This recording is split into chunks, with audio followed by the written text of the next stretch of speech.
My name is Erica Duffy. I am the owner here at Camera Ambassador, and I'm also the founder of this grant. This grant is now in its 5th year, which is so exciting. Yes, thank you. I would love to, I can barely see you guys, just this is why I'm squinting. But I would love if you were part of the making of any of those films to stand up for us, please. Zach, Andre, Danielle. Yes, these are the creators right here of Patois. They were our inaugural winners of the grant, and great friends of mine through this process. I remember Andre texted me when we launched the grant 5 years ago and said, "How do I win that grant?" And I was like, don't put me in that position. And I told him that you make the very best application deck and you pitch the hell out of it, and that is exactly what they did, and they won. So it was kind of a full circle moment, and I'm so proud of them. All of our past winners have gone on incredible festival circuits and have won many, many awards, so we're very proud of them. A little bit more, I forgot I can change these slides. Here we go. So the Community Builders Grant is a short-form film fund and production resource grant sponsored by Camera Ambassador. Our mission is to elevate local productions by arming filmmakers with the necessary tools to create. This grant supports both individuals with varying levels of experience, both to recognize accomplished artists as well as to provide opportunities for young and emerging creatives. This grant aims to build bridges amongst our community by activating local filmmakers to apply, engaging community leaders who act as judges, and pitch session attendees who will determine the final grant rankings. That's you. You are part of this. This grant is for the community and by the community. So a little bit about the process of how the grant works. We had, I don't know the exact number, we had, I think, almost 100 applications this year. Pool of 25 community judges that do the first round of processing to help us determine who will make it to this round. We have some judges here with us tonight. If you are a Community Builders Grant judge, please stand up. Yes, give them a round of applause. Thank you all so much. Your service to this grant is a really important process of it, because it was always, for me, I know a lot of the people that apply. I'm part of the community, and a lot of them are our clients as well, so it was really important to me that there was a non-biased judging process. And through enrolling these judges, it's been a really fun process. Every year we have a get-together, and it really is just an incredible group of people, and each year there's different judges. I think there's 2 judges that have judged, which is incredible. But their contribution to the grant is essential in ensuring that we're able to judge with non-bias. Then we get to this phase of the grant, and it's the pitch session. And the reason we did it this way is because part of filmmaking is engaging your community. You can't be an isolated individual and get your film made. It just doesn't work that way. It takes an entire village and an entire community. So we designed the grant with this pitch session to encourage and also push filmmakers out of their comfort zone. It's really hard to pitch your project. It's vulnerable, it's scary. So I wanna make sure tonight we give all of our pitches when they are pitching our utmost love and support through this process, because it is a lot. The prizes. Yes, so this year, we changed up the grant a little bit. With it being our 5th year, we really looked inward, took feedback from past grant winners, and the format used to be that at this pitch event, the 3 finalists would pitch, and then 1 person would walk away with a prize. And we realized that wasn't the best way that we could service the community and support our community. So we have restructured, we raised more funds this year, and our grand prize is a $6,000 cash prize and a $6,000 gear credit. Second is $3,000 of each, and third is $1,000 of each. And we're so excited that everybody here tonight who's pitching is a winner. Yeah, it's incredible. Yeah, it's so far my favorite change that we made this year.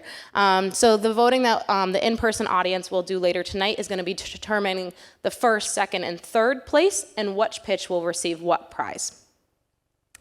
All right, so before we get here, I'm gonna go back to prizes. I wanna thank my team. I could not do this without them.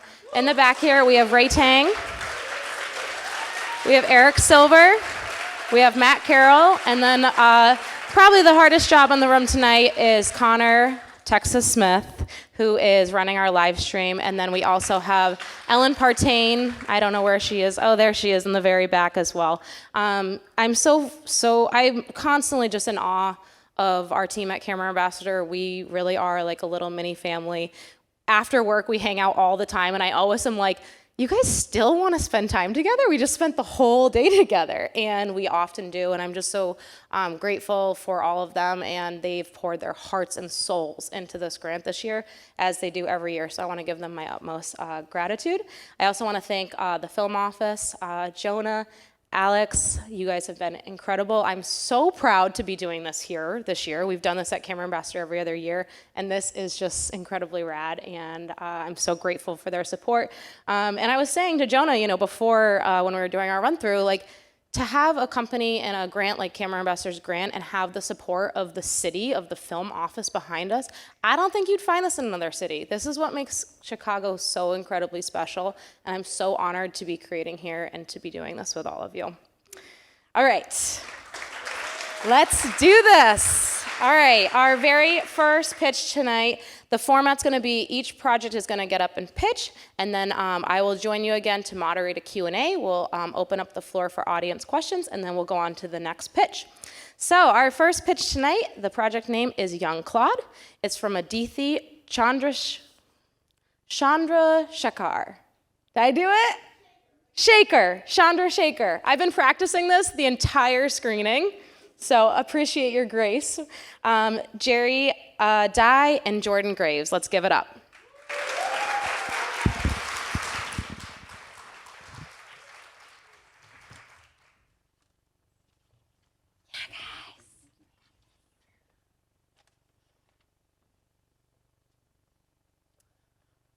Hi, everyone. Thank you so much for coming out. I'm Jordan Graves, co-producer of Young Claude. I'm Jerry Dye, co-director and co-executive producer. And I'm Adithi Chandrasekhar, writer, co-director, and producer. And our film is Young Claude. Very short. First of all, thank you. Thank you all for being here. Thank you to Camera Ambassador for having us. In 2011, my dad had a heart attack. We almost lost him. Don't worry, he's alive and well.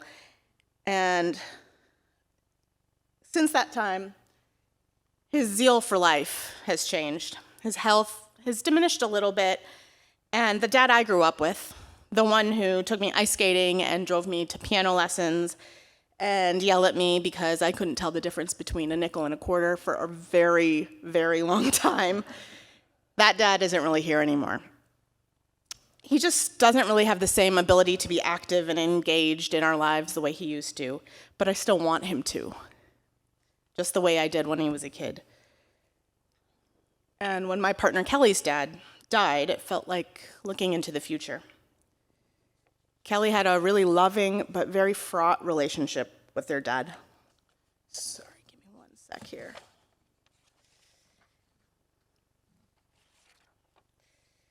When he was alive, he wasn't really wild about the fact that Kelly was queer. And the fact that Kelly lives outside the gender binary, well, that just wasn't a subject of conversation. And that was hard. Kelly wanted the same thing we all want, to be witnessed and accepted by their parents. But when Kelly's dad got sick, something changed. In caretaking and in housekeeping and in errand running and in just spending time together, there was a softening. And when Kelly's dad passed away, something shifted entirely. The anger and the frustration just left, and in its place was memory. I cannot explain it, except to say that I think it might be the small miracle of grief. Kelly wasn't okay with their dad not being able to understand who they were and how they lived in this world. And they didn't talk that much. And now he's gone, and they can't talk at all. But in the absence of Bob, Kelly's dad, grief showed up in his place. Grief has taken so many forms for us in the last couple years. Loving kindness and great stories and the vegetarian version of his famous and iconic meatball sandwich, seeing an oatmeal cream pie on the shelf of a grocery store. I watched as Kelly was flooded by childhood memories of their dear old dad, the guy who turned the floral banana seat bike into a BMX boys dirt bike because Kelly liked it so much better. The one that practiced pitching and hitting grounders and catching fly balls before Kelly auditioned for a little film called A League of Their Own. Death made room for love, and grief was a beautiful teacher. I was lucky to witness it. Grief gave Kelly a different sort of gift: forgiveness. All of this was the inspiration for young Claude. So often, queer art is focused on pain and on tragedy, but young Claude is a story about the power of grief and memory to heal our wounds and heal ourselves. It's about the simple, unadulterated pleasures of youth. It's a story about the complicated and adoring relationship between a parent and their queer child long before queerness is even understood. The way we learn our place in the world, the things we study, the jobs we take, the way we perform gender on the day-to-day, it's all modeled by our first heroes, our parents. Young Claude is about the life we get to relive through memory and through grief. And at its core, it's a love story about a queer child and their dad on a day like today, back in 1981, just before life's many complications got in the way. So with young Claude, we're hoping to capture both the joy and the heartache of remembering, and do it with an unapologetic queer lens. What we remember, what we hold on to, what survives the storm of grief, those details, the colors, the shapes, the forms, the places, those sensations, all those fragments of a life as seen through the eyes of another. So as you can imagine, our primary dance in this film is this shift between past and present, a grocery store serving as a perfect backdrop for that nostalgic, the serious, the chaotic, the calm, the fantastical, and the familiar. In our film, Young Claude, the present day is captured in cool tones: fluorescent grocery store lighting thrumming with oppressiveness, innocuous music mixing the sounds of refrigerator hums and commerce, the dull repetition of that slick commercial packaging as adult Claude walks through the supermarket aisles, zombie-like, inside the isolation and the immediacy of newfound grief.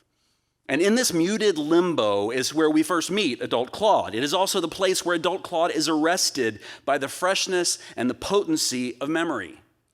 Suddenly, adult Claude is transported by color, and instantly we find ourselves transported our way back to the past as well. Squarely inside the nearly forgotten memory, a trip to the same grocery store many years ago when Claude was just a kid. At their side, their now deceased father, Lee. With this shift, our 1981 world suddenly becomes warmer, almost honey-colored.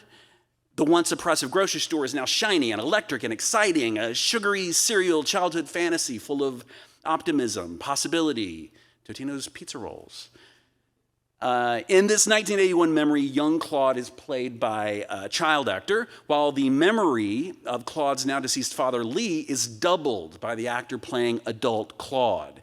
And as you can imagine, the costume design, as well as hair and makeup and play a powerful role in shaping and reinforcing not only the story and the theme and the dramatic shifts of time, but it also supports our character doubling conceit. Inside this small miracle of grief, as Aditi was saying, adult Claude becomes both participant and witness. Camera perspective shifts to adult to child, to adult to child. The past and the present serve as mirrors for one another.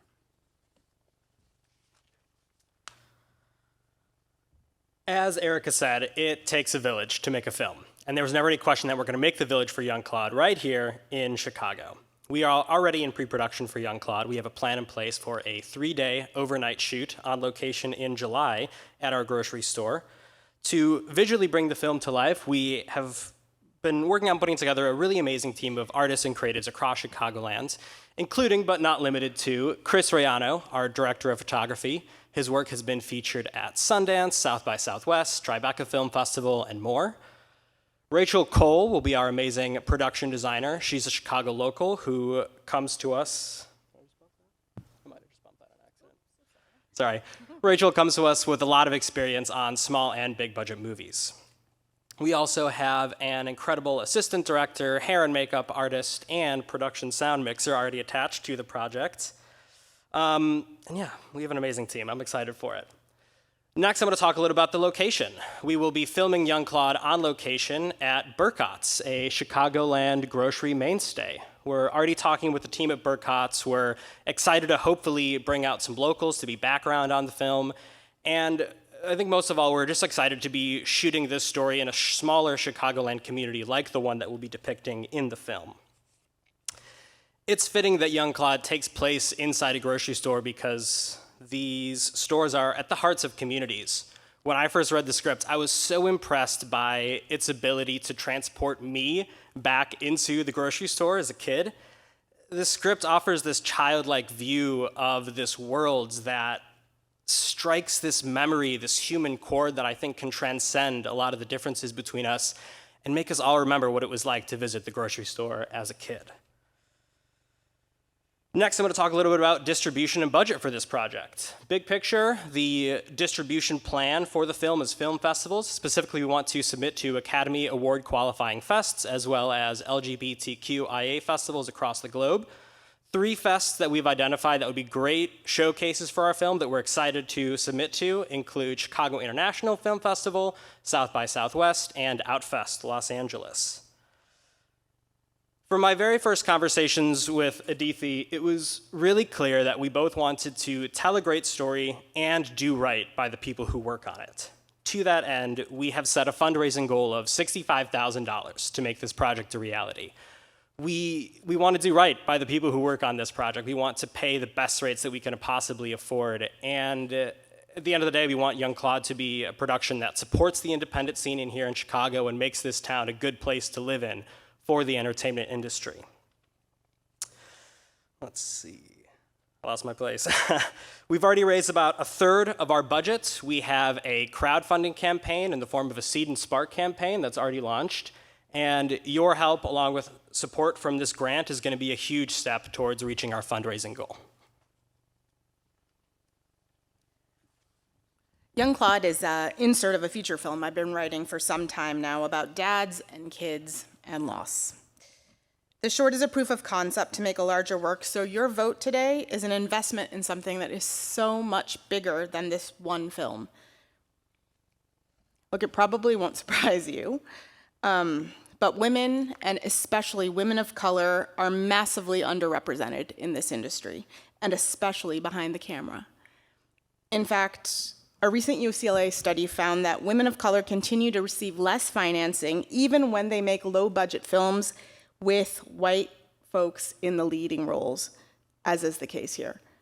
And because of the chronic underinvestment in women and people of color, there are very, very limited opportunities for us to showcase our talents and bring stories to a wider audience.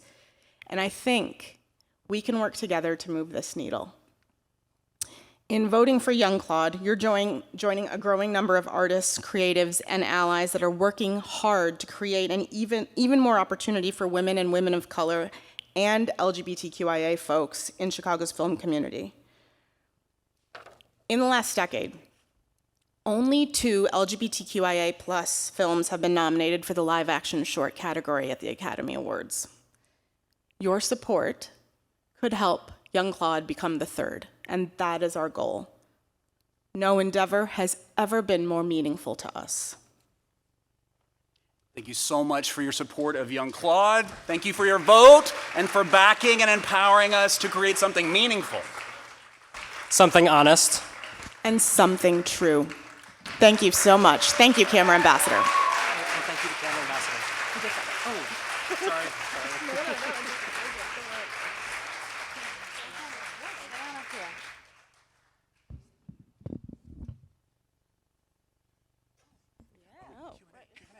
They're not done yet. Yeah, that part. Oh, just so eager to run away.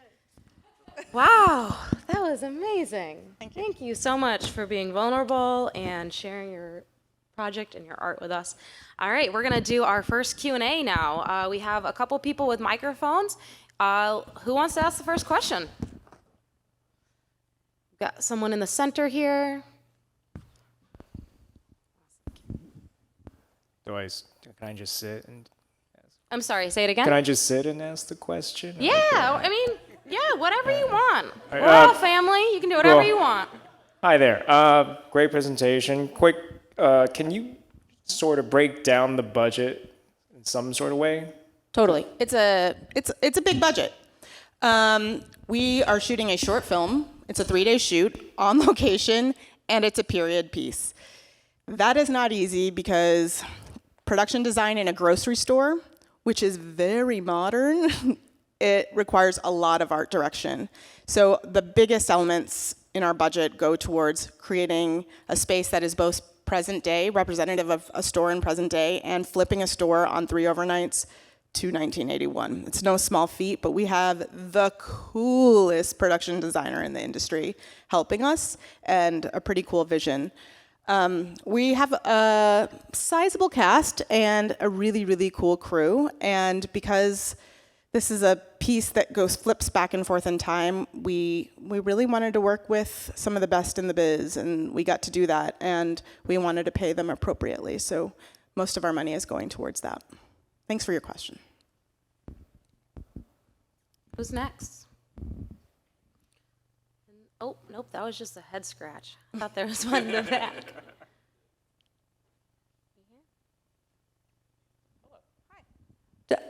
It's a short film. Do you know about how long you're actually? Our runtime? Yeah. It'll be under 15. I think we're probably going to clock in around the 13-minute mark. Amazing. Thanks.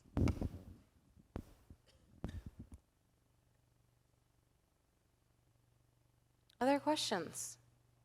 Right here in the front. Hi. How long have you all been making films?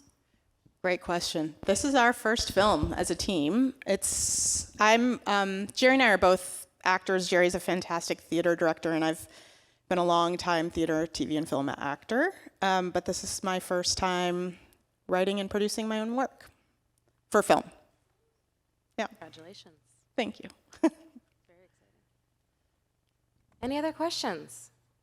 Hi, I do. I just wanted a clarifying question. This isn't a proof of concept for the piece that you're working on that's a feature. It's separate from that, right? It's totally separate from that. It's a standalone short. So none of the stuff we shoot for the short is going to be repurposed for the feature, but it's an insert of the feature, meaning it's like the clearest part of that longer script that stands alone all on its own.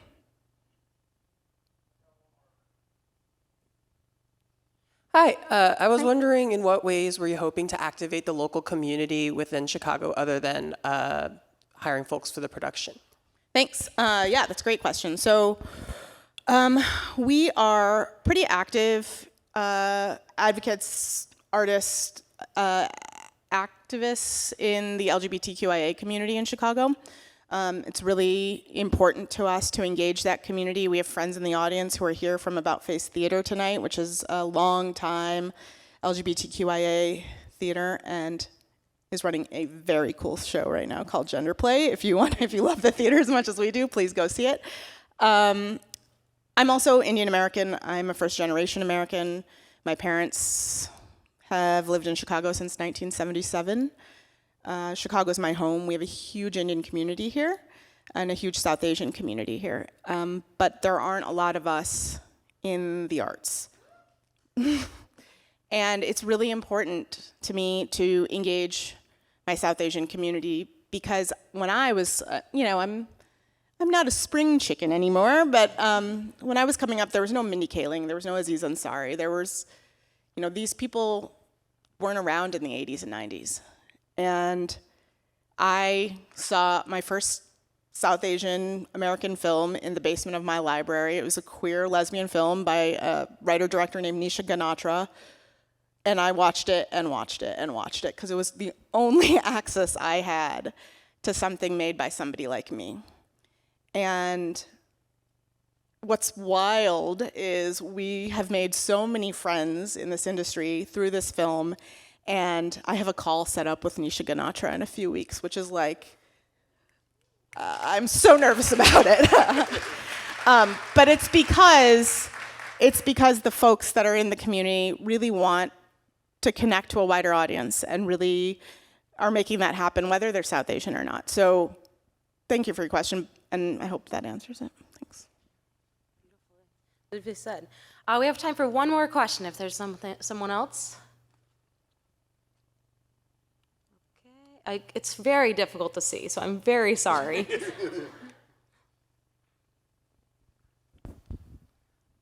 What is the major takeaway that you want viewers to get from this film that you're producing? I think the most important thing in this film is that, you know, death is the hardest for us that are still on this planet. And the cool thing about our double conceit of doubling our clods is that I believe that we have the power to write ourselves because we're born with a North Star. And our parents, for better or for worse, help us shape and frame that North Star for ourselves. So I think this is a reminder, especially for folks in the queer community who feel like they can't get their feet under them and when they lose a parent because the relationship might be rocky, that we were born with everything we need to survive and to succeed. All right. I can't think of a better answer to end that on. I want to thank the three of you so much for being part of our grant, for putting yourselves out there and pitching tonight. Yeah. Thank you, Erica.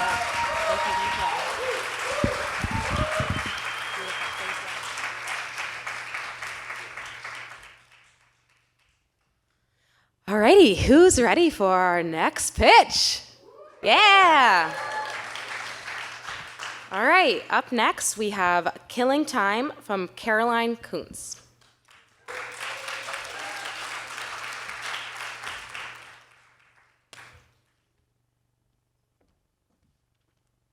And the clicker is... Yes, okay, awesome. Hi, everyone. My name is Caroline Kuntz. I'm the writer and director of Killing Time, and let's see if this works. And welcome to my TED Talk. I realize I haven't met a lot of you yet, so let me introduce myself. I'm 22, I'm about to graduate from DePaul's theater school with a degree in comedy arts, and I'm an Aries. Now we all know each other. But in all seriousness, thank you so much for being here tonight. It means the world to have your support, and I am so grateful to Camera Ambassador for this opportunity. Without further ado, let me present to you Killing Time. Killing Time is a horror comedy short about a high school theater teacher targeted for murder by a serial killer with dreams of acting. It is a little bit of everything. It's dark, it's campy, it's lush, it's scary, it's funny, it's a little gory, but at its heart, it's an exploration of how the arts can help people heal their wounds or damage themselves further, with deeper dives into the importance of arts education and the glorification of true crime. All right, Killing Time begins when our protagonist, Doug, finds that his car is broken down late one summer night. With no cell reception, Doug is left waiting for someone to stumble upon him for help. Unluckily for him, the person that discovers his plight does not intend on letting him leave. Oh, hold on, nope. Hey, no sneak previews. Unluckily for him, the person that discovers his plight does not intend on letting him leave alive. Captured by his killer, Doug is forced to listen as he details the gruesome fate that awaits him. But the killer doesn't land the delivery. He stops and starts his speech over and over and over again until he finally cracks. His would-be murderer, Elliot, breaks down about his vendetta against Doug's theater teacher husband and his lost artistic dreams as Doug stares on in horror. Elliot gives his monologue one last try before he shatters, screaming at Doug that his revenge quest is all he has left. And it begins with him. Doug finally frees himself from his bindings and tackles Elliot, fighting back with a vengeance and driving his point about Elliot's lack of talent home. But will his surprise attack be enough to save him from Elliot's clutches? Vote and you'll find out. Characters. Well, there are two of them. Doug is a friendly high school theater teacher with a hidden strength beneath the surface. He's scruffy, warm, loving, passionate, the kind of teacher whose classroom you'd eat lunch in on a bad day. But he's also cunning, resourceful, and prone to violence if you push him far enough. He and his husband, Alan, have dedicated their lives to helping kids thrive in the theater, but his skills are put to test when he's attacked by Elliot, one of Alan's former students. Before this, his toughest opponent had been homophobic PTA moms, but now his life depends on finding a way to escape from Elliot's grasp. Elliot is a sociopathic failed actor with a twitchy trigger finger and a flair for the dramatic. He's erratic, expansive, theatrical, a control freak, demanding, governed by his anger, and he tends to blame others for his faults. After being rejected by casting directors one too many times, we've all been there, he begins to plot the vengeful deaths of everyone who'd ever held him back from his right to stardom, starting with his old theater teacher, Alan. When he strikes, he finds Doug in Alan's place and decides to go forward with the kill anyways, as long as he can land the delivery. Style. This film is visually lush, with our environment cast in cool shades of blue and green, crickets chirping and moonlight pouring onto the asphalt. It's high contrast, sharp shadows cast over dynamic scenes lit by harsh car headlights. It's high stakes and fast paced, with knives flying, tires screeching, and blood pouring on the pavement, and that's why it's funny. The humor here comes specifically from how the characters and their perspectives are juxtaposed with the premise and environment. Until Elliot stops his monologue for the first time, the story reads as a traditional slasher in the vein of I Know What You Did Last Summer or the Scream franchise. But it's when he introduces this theatrical side of himself that the story becomes something completely unique. And the specificity of these theater jokes only heightens its humorous potential. Does anyone else remember the warm-up tongue twister, 8 cocky sock cutters cockily cutting socks? I cannot believe I got through that. Yeah, say that 5 times fast, you know. So I'll go in a little bit further here. One of the biggest comedic visual choices we're making is how we use static versus handheld shots. Static shots symbolize control, while handheld, shakier shots symbolize a loss of control or a shift in power dynamics. This style of camera work helps to lighten the tone of the film in specific sections. The difficult thing with horror comedy is making sure the film plays both sides equally. Comedy is shot much differently than horror, and we're playing with the camera conventions of each genre in order to control the narrative and make the punchier parts hit harder. For example, Elliot's monologues are shot in this wide, fantastical still shot, until he breaks and we go to a much closer, unstable shot to see that break. This juxtaposition, this back and forth, is at the heart of the film's style. A sinister setting with a silly story. A budding serial killer with a passion for musical theater. A pre-kill monologue that's still being workshopped. Theater tongue twister warm-ups before you try to kill a theater teacher. This film finds its home in contrast.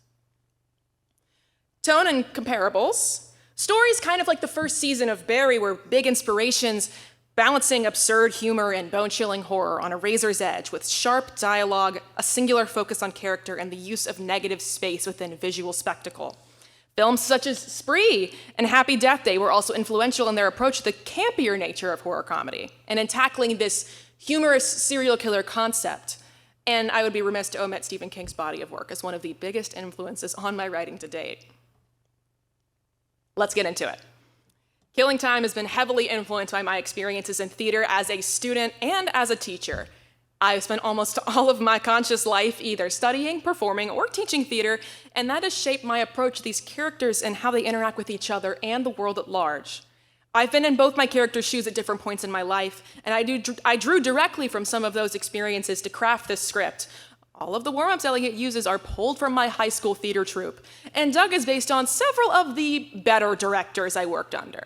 This film is a love letter to them and to the art form as a whole. This story also explores how the arts can both uplift and corrupt instead of focusing on one or the other, which I feel is unique when it comes to stories about the arts. It's that contrast that makes these characters so compelling, and I also found it to be the most realistic approach. If I pulled my classmates at DePaul, everyone wave, DePaul people wave, I would guarantee that I would find a solid mix of opinions on how theater has changed them, which isn't something I've seen explored in a lot of media about theater. I know people that thrive in that environment and become better, happier people, and I know people that have been utterly crushed and taken real physical and mental damage from theater. And it is infinitely more interesting and unique to me to explore both than it is to explore one or the other. Lastly, this story sets itself apart from its contemporaries in how it approaches the concept of the serial killer. One of the things that inspired Elliot's character was my frustration at modern true crime media, which has an unfortunate trend of glamorizing and romanticizing serial killers and underplaying their victims, especially if they're from a marginalized community like Doug is. In truth, serial killers are generally pathetic, often incompetent, very unsexy, can't believe I have to say that, and not as clever as people make them out to be. I set out to create a character that stuck as closely to these real-life qualities as possible, which generated a lot of humor by itself. We also gave his intended victim the power to fight back physically and take control of his narrative as a gay man who was ostensibly been targeted because of his connection to his husband, which I would argue is uncommon for a story with characters like this. He's our final girl, even if he doesn't quite match the traditional model. All right. Production timeline. As you can see here, we're currently in the pre-production phase. We've cast both roles and filled almost all of our crew positions. We're going to begin location scouting soon. The shot list has been created with my lovely DP, Trina Mulligan. We're currently locking down our equipment, and we're in the thick of grant applications and fundraising. We've had a few setbacks here in this process, but we're back and better than ever.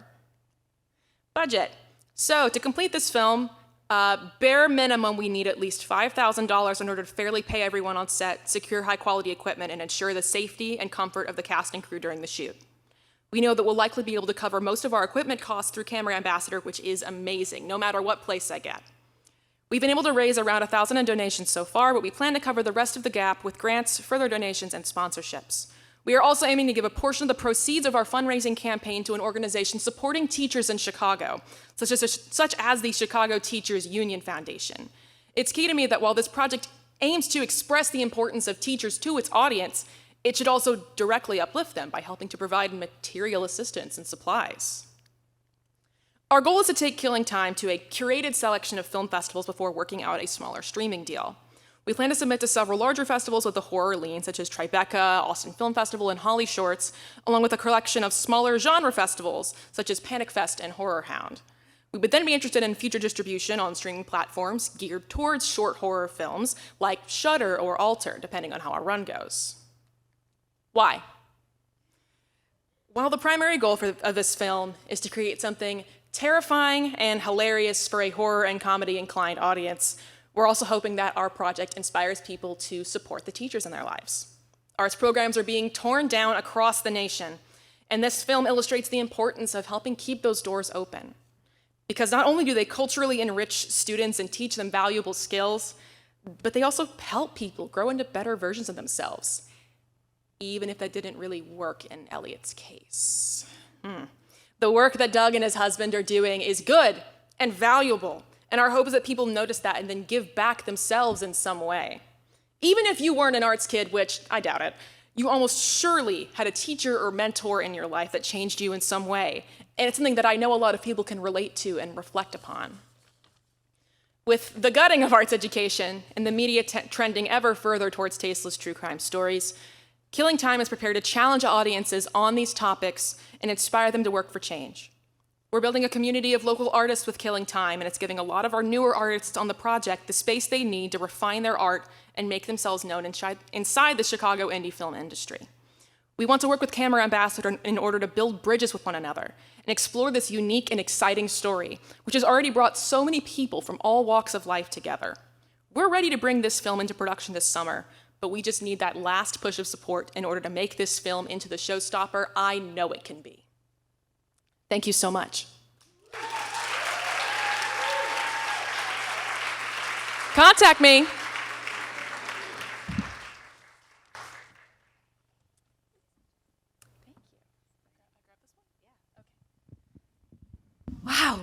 good. That was really good. I was just sitting there in just awe. Very well done. And Thank you. even from the first pitch to the second, this is why I started this grant. Both projects are so different. Both creators are so different. And it's just so incredible to see the talent that we have here in Chicago. And my intention for tonight was just to, I use the word relish in just what this is and the community that we have here.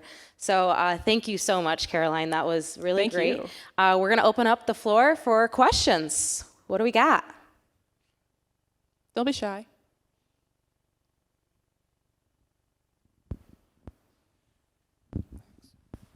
Hey, so this type of short film kind of could be argued that it lives or dies based on the strength of the character and actors casted. How can you describe your confidence in the selection process for the?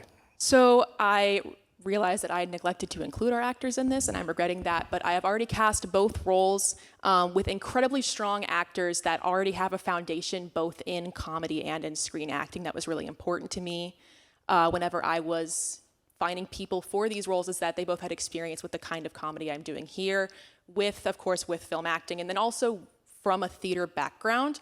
And I've managed to find two wonderful people that have fit all of those things, and they just bring such an energy and a je ne sais quoi to the role. So I can say that I'm very, very, very confident in their abilities to execute these roles to the best of their ability. Excellent.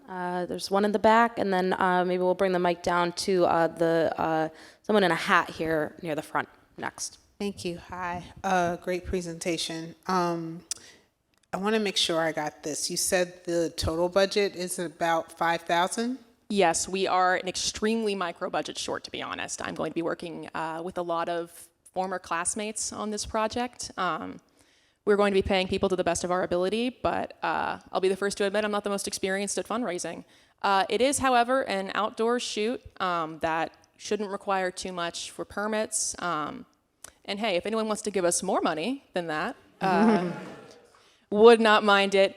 But 5,000 is the amount we need to run at our barest minimum. We're running with a pretty small crew, small cast, easy access locations.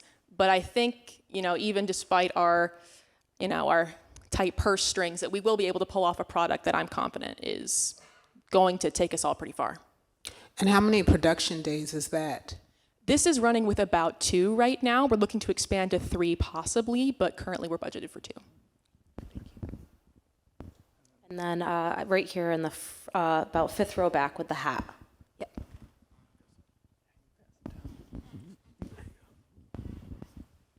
Hi.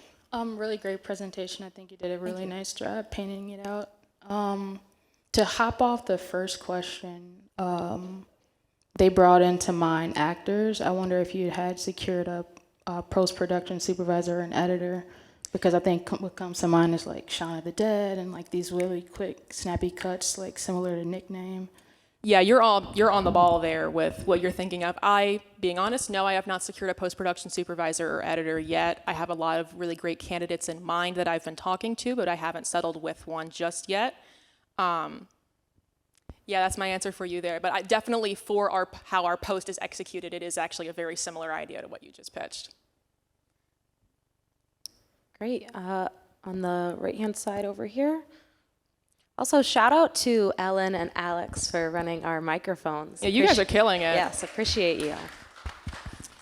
Hello, great presentation. I also went to DePaul, so I'm a fellow Blue Demon. During your pitch, you talked about sponsorships, and I was just wondering if you can elaborate a bit more on the sponsorships you may seek out for this project. We've actually paused a little bit on this one, but we have been working to talk to local businesses for like some things like placement in the credits or like a product placement within the set, kind of, in order to, trying to find the right words here. Yeah, pretty much that, of like, giving them airtime, airspace in order for in exchange for their support is kind of what we're going for right now. Excellent. Right here. Hello, how you doing, Caroline? I'm doing good. How are you? I'm doing good. Thank you for asking.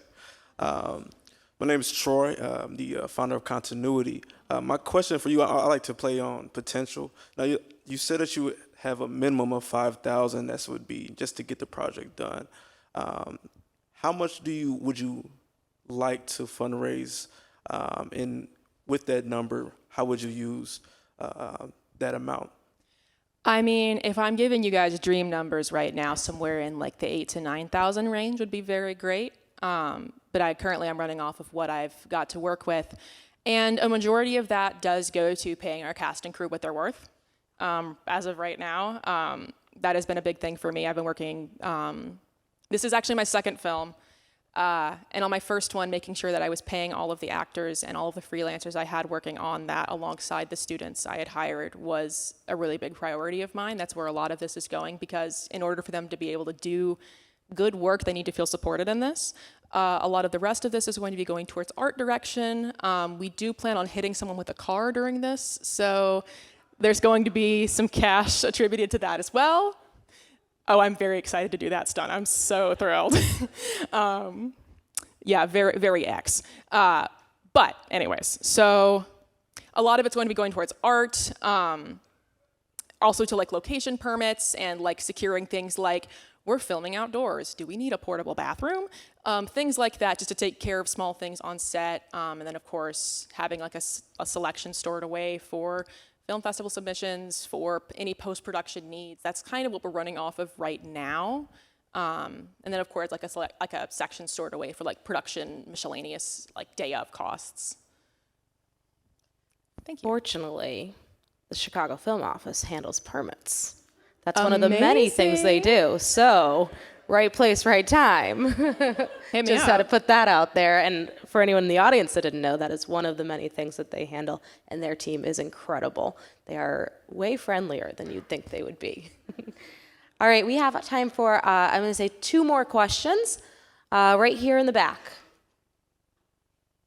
Hi, I'm just wondering, is there a life outside of this film? Like, do you see this being a series or a proof of concept, or is this just a standalone?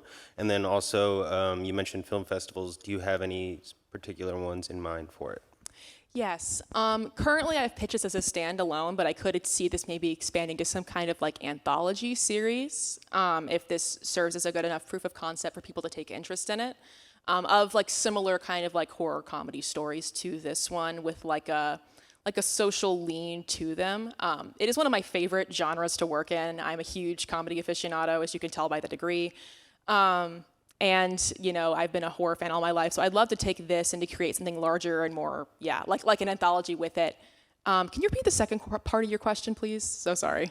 No problem. Just if you have any film festivals particular in mind that maybe you're aiming for. Yes, so we're aiming for a couple larger ones that we've researched and have found to be kind of receptive to pieces like this. We're definitely looking at things like Tribeca and Austin Film Festival, Holly Shorts as well, and then on my last film I went around to a selection of smaller genre festivals that I hope to revisit. I had a film go up at Horror Hound Film Festival this March, and I loved working with them. I'd love to go back with them again. And places like Panic Fest and Nevermore and other, you know, I love horror genre festivals. They're so much fun to go to. But places like those, basically, are the 2 different kinds of places we plan on taking this film to. Excellent. All right, last question. Right over here. Oh, from a past winner. Ooh. Oh, hi. No. There's no pressure at all. No pressure. No, great presentation. I think you did a great job helping us visualize everything from the camera movements to the comedy. Sounds like it's going to be great.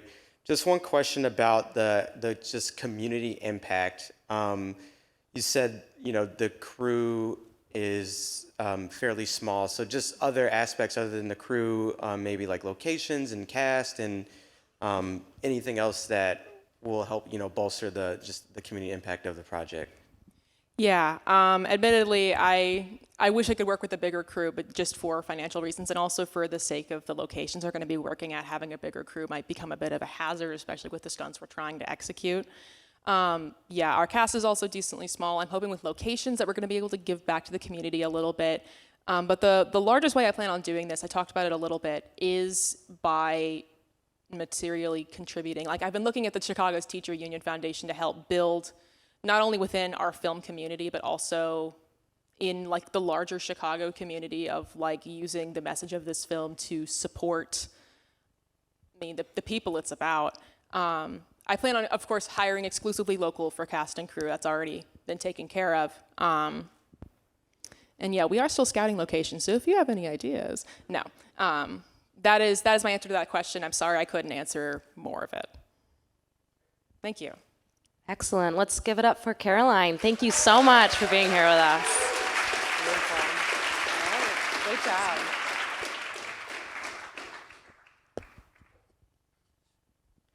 All right, so we are at our final pitch. Before we start that, I want to give a huge thank you to Tina Dillon in the front here.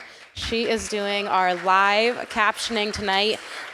It's really important for us to have events where everybody, no matter who you are, you're able to come and enjoy it. And most of you probably can't see from where you're sitting, but she is a wizard.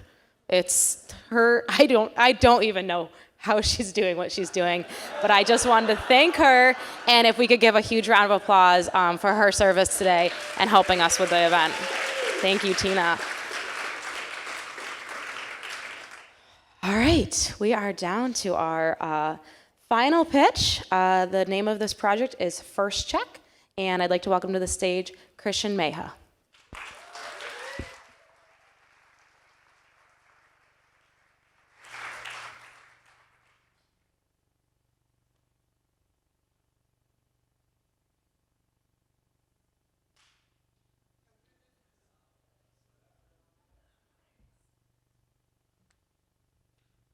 That was a pretty solid high five. They say to look at the elbows. Hello, everyone. My name is Christian Mejia. I am the writer and director of First Check. I've prepared a brief pitch because it's been brought to my attention that people find my voice to be very calming, and I can't have you falling asleep. So. First, I want to thank Erica Duffy and the whole team at Camera Ambassador for all of the work that they've done to bring us all here together tonight. It takes a lot of work, and I think that we should acknowledge that. So thank you.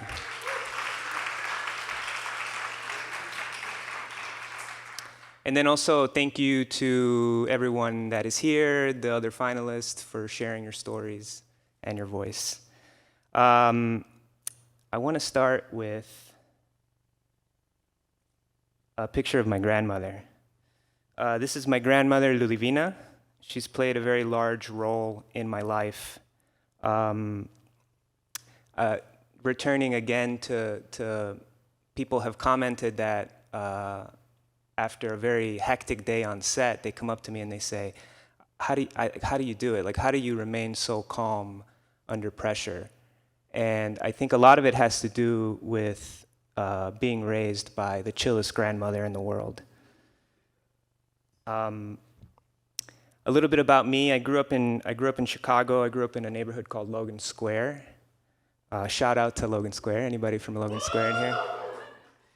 When I was a kid, my parents would stick my brothers and I on a plane and send us down to my grandmother's house in Mexico to spend entire summers at a time. And I'm talking about like the day after school ended, like sometimes the day school ended, we would be on our way to the airport. And then we wouldn't be back until the day before school started. I don't know how they did it, but I got a reputation in high school. My first 2 years of high school, I missed the first day of school because I was still in Mexico. But yeah, entire summers. We would spend entire summers playing outside, climbing trees, playing soccer, hanging out with cousins, and just eating the most delicious food that you could ever imagine.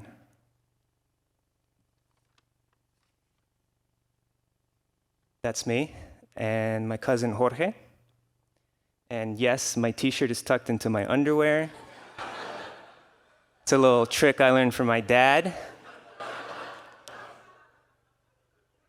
No big deal.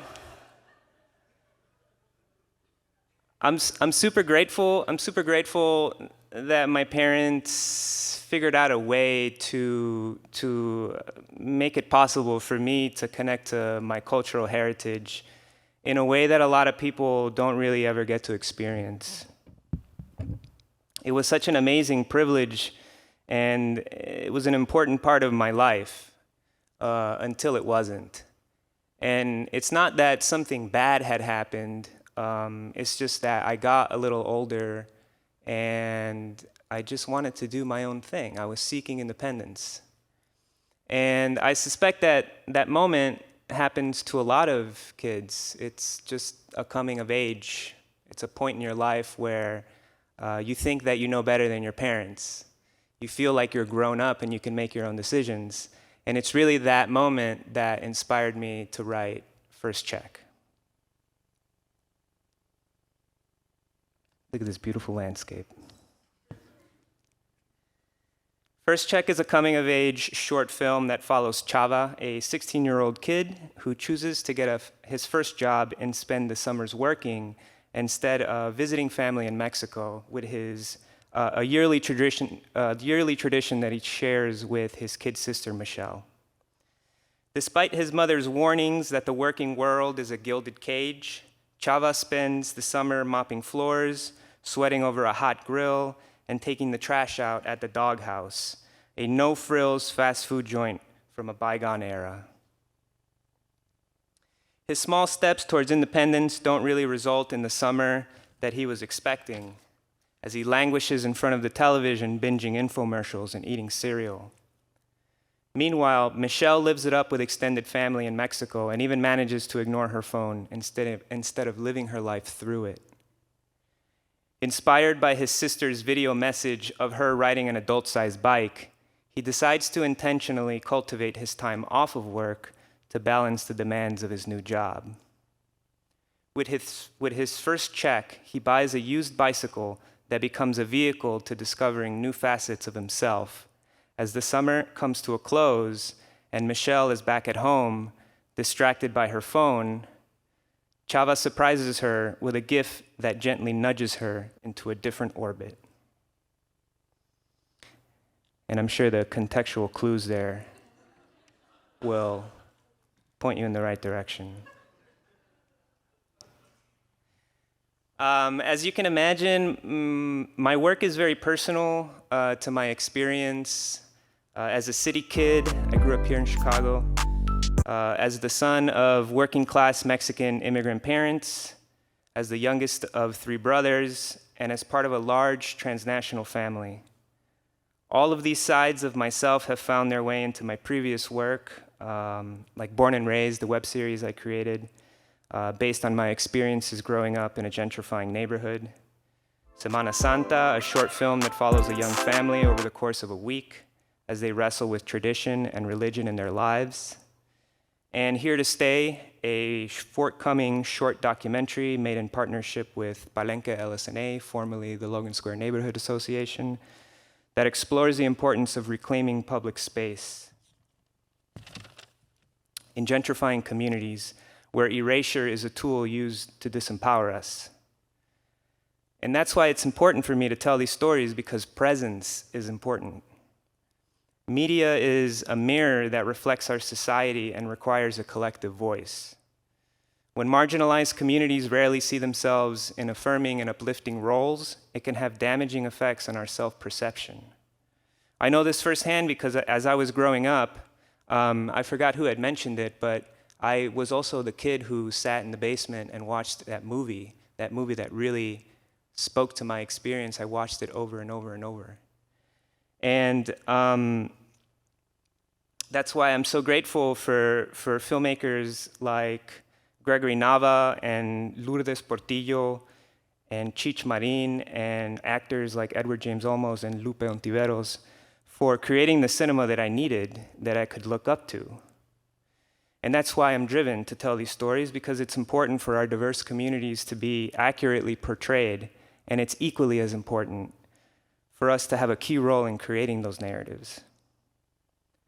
Stylistically, the film draws from the Nuevo Cine Mexicano movement, of which it borrows an energetic camera, a youthful spirit, and most importantly, a critical lens. Films like Güeros, Y Tu Mamá También, Pan's Labyrinth, and Amores Perros are continual sources of inspiration. I'm also inspired by the work of Martín Ramírez, who makes these drawings, made these drawings, and whose migration journey mirrors that of my own family, literally hailing from the same region in Mexico where I would spend my summers years ago. I hope to incorporate some of the visual motifs that I find in his work in First Check to convey that sort of repetitiveness that the working world can sometimes inspire. Thematically, the film is a critique of capitalism, capitalism's detrimental effects on the worker, but with a happy ending. I mean, honestly, in what world does a kid trade in a trip to go visit his beloved family to work? It just doesn't make any sense. But it's because he believes that working will equal independence. But what he ultimately learns is that the real independence is not the bicycle that his paycheck provided, but rather the experiences and memories that it helped create. Thank you.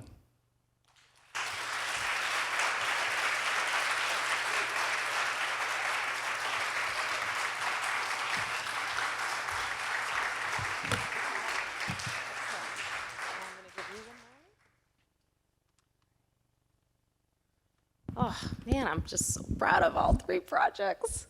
I'm so glad everyone wins this year. That was the best change we could have made.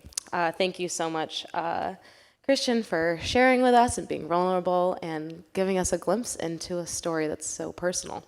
All right, we are going to open up the Q&A. Who we got? Let's start right here with Troy. Perfect, thank you. Beautiful presentation, by the way. Thank you. My question is a little bit of a two-parter, so it's a who and how much. So how much are you looking for to make this film, as well as who are the individuals that you have on your crew thus far, or you're looking to add to your crew? Great question. Yeah, I failed to get into the numbers in my presentation. I don't know, I didn't think it was like sexy. But very important. It's a very important part of the process. My budget is landing in around $14,000. I have a 3-day shoot scheduled. And I'm going to expand on it, expand on this question. $14,000, 3-day shoot. In terms of producibility, the cast is 1 lead, the 16-year-old boy, and 3 supporting characters and 2 main locations, 1 family house, 1 dog house, classic Chicago dog house, hot dog place, and a bicycle shop, and a couple of exterior locations. And then in terms of who, the team is still coming together. But a little bit about me, I've worked in Chicago for almost a decade in many capacities, as a electrician, as a commercial gaffer, as a writer, as a director, as a cinematographer, as a camera assistant. So in that almost decade of time that I've been working on sets, I have created what I would call a family, a group of people that have supported my work in the past, and I hope will continue to support my work. So those are the who, but still coming together, Of course, thank you for your question. Right here in the center. So that you mentioned that in the story, the sister is like out in Mexico. Would that also be shot in Chicago, or just like sleight of hand? Yes. So the only instance in which we see Michelle in Mexico is through a video message that Chava gets on his phone, And so that will be shot locally. It would just be, unimaginable to travel internationally. But I was thinking about, somebody asked about, expanding your short into a larger project.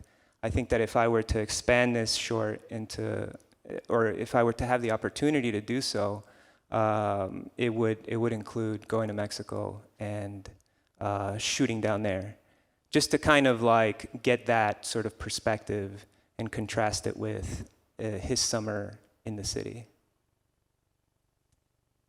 Great. Question over here. Hey, great presentation, Christian. Thank you. How much of the film do you envision it being in Spanish?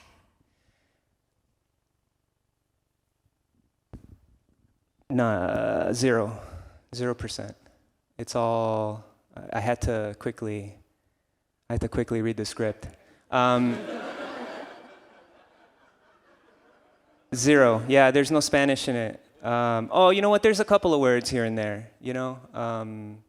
He talks to Chava, our lead, talks to his sister on the phone, and he does drop a couple of words in Spanish, but it's very minimal. Very minimal. No, it's just the way it came out of my brain one day, and well, not one day. Scripts aren't written in a day, but it's just the way that it kind of fell out of my brain. I don't know if you're asking, but because I do work a lot in Spanish, some of my work is completely in Spanish. One of my good friends, Jorge Salas, in the back here, was in an episode of Born and Raised that was completely in Spanish. But this short is almost exclusively English. Any other questions? Down here in the front.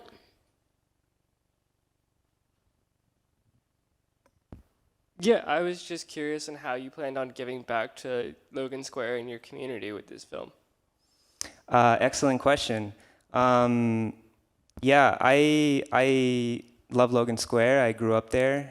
I made a web series about it. I'm working on a couple of short documentaries on Logan Square.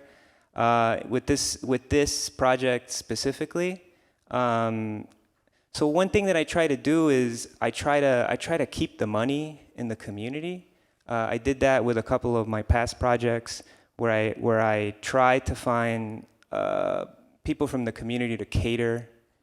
I try never to use Amazon.com. Never. I try really hard. Unless we have like an emergency and I need like something super weird and specific, I try never to use Amazon. I try to like go to places, talk to people about the project, and buy stuff locally. I know on a previous project, Judy in the back here, Judy was a production designer on one of the episodes of Born and Raised, or 2 of the episodes. And I told Judy, we need to go to the swap meet because that's where we're gonna get our production design props and things of that nature. And so I try to just keep the money in the community. It's such a blessing to share like concepts with grant committees and have them give you money. It's amazing. It's like a high that you will never experience, but it comes with great responsibility. You know what I mean? And so I take it very seriously, and I try to keep the money in house or in the community. Great. Right here in the front. Center. Yes. Thank you, Alex.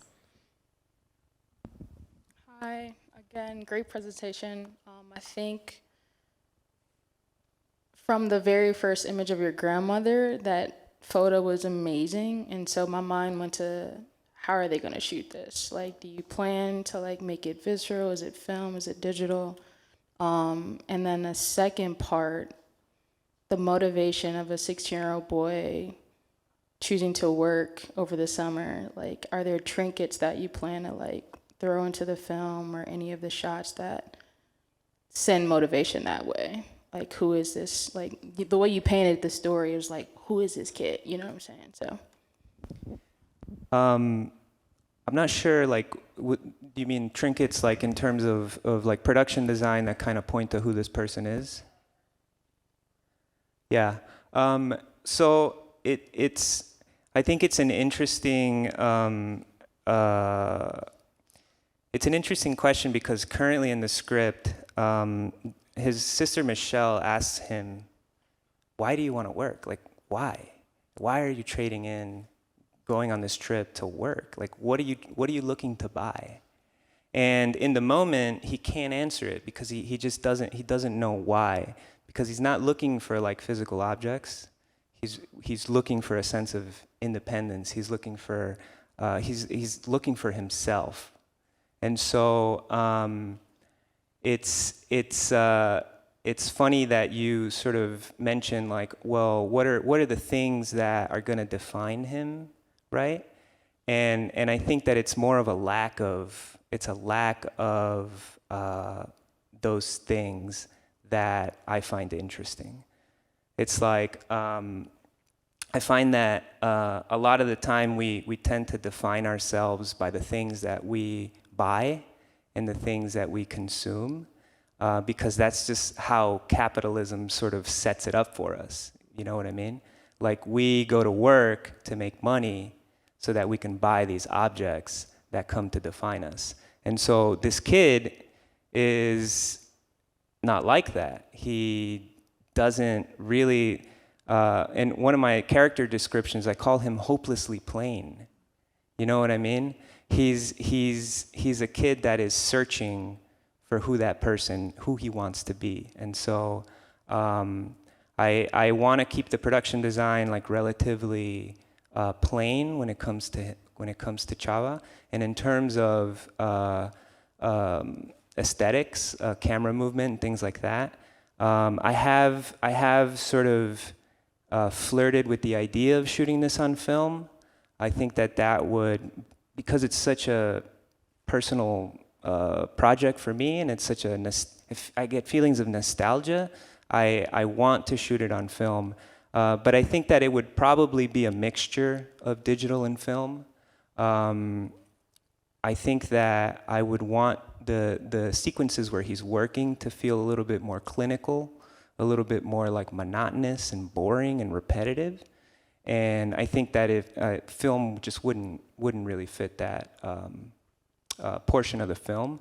But I think once he buys this bicycle and he like finds all of these new sides of himself, I think that's where the switch to a different format would feel more appropriate. Great. All right. We have time for one more question, right here from Zach.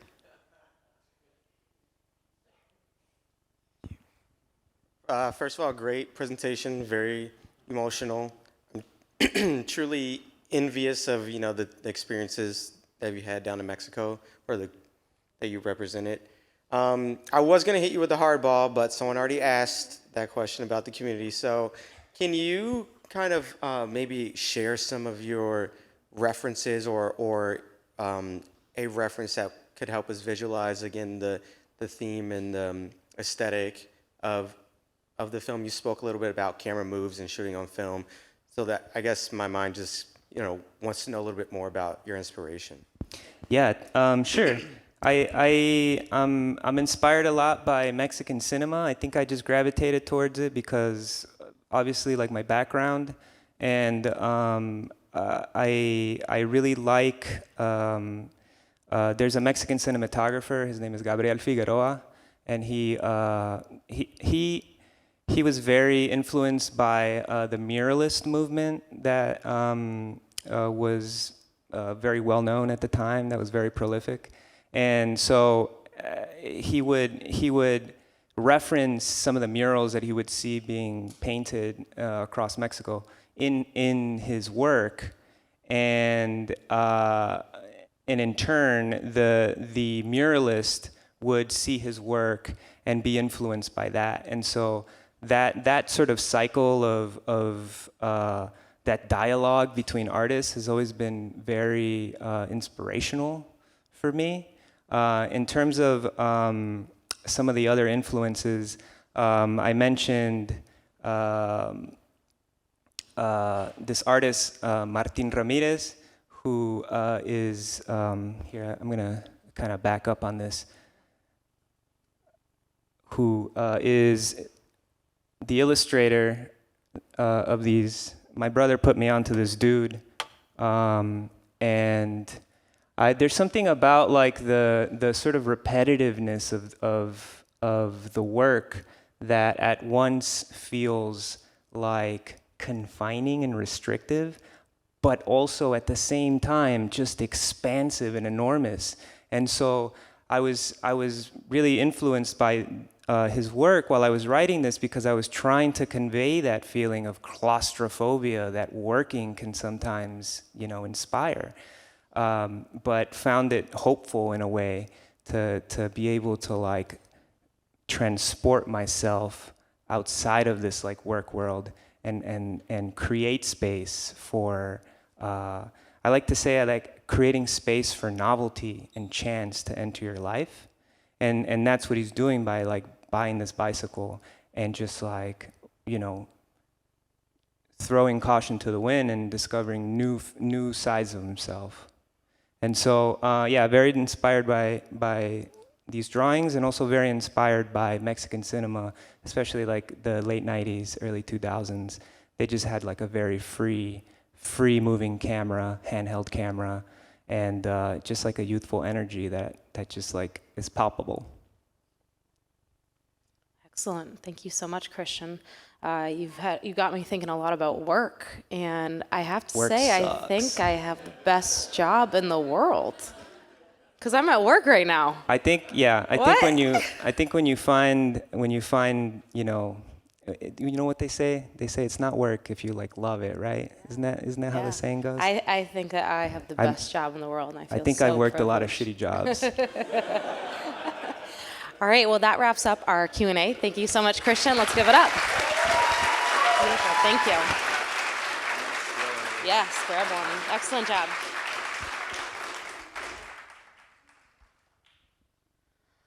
Wow, this is so fun.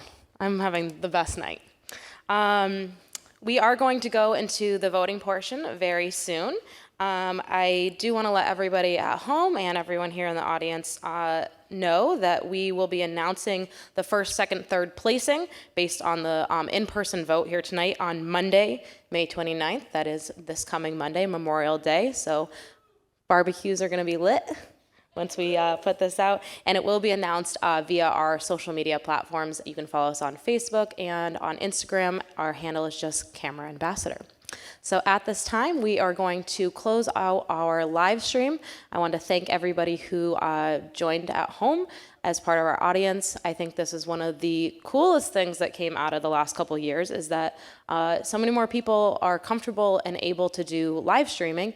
And so we're able to not only deliver this to those who are able to make it in person, but literally to someone across the globe. So I want to just thank my whole team who has been running this live stream, all of our camera people, and Connor running it, and say goodnight to our at-home audience. Everyone in person, say goodnight.